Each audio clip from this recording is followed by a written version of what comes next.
Hello, summer is back. మళ్ళీ గుమ్మడికాయల season వచ్చేసింది. Mainly సమ్మర్లో తినడానికి రీజన్ ఏంటంటే ఇది చాలా చలువ అండ్ గుడ్ ఫర్ హెల్త్. అందుకే ఎవ్రీ ఇయర్ మా ఇంట్లో అయితే పక్కాగా ఉంటుంది. మెయిన్గా నా కోసమే my favourite curry or dish ఏది చేసినా కూడా గుమ్మడికాయతో చాలా ఇష్టం. అండ్ ఇది చేయడం కూడా చాలా సింపుల్.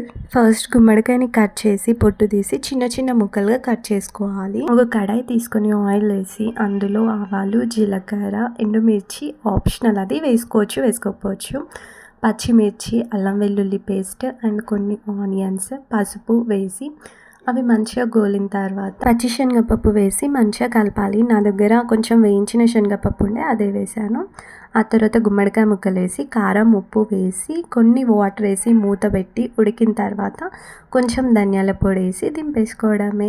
కర్రీ సింపుల్గా కంప్లీట్ అయిపోయింది. గుమ్మడికాయలో యాంటీ ఆక్సిడెంట్ ప్రాపర్టీస్, హెల్త్కి బెనిఫిట్ చేసే ప్రాపర్టీస్ చాలా ఉంటాయి. ఎవరు మిస్ అవ్వద్దు.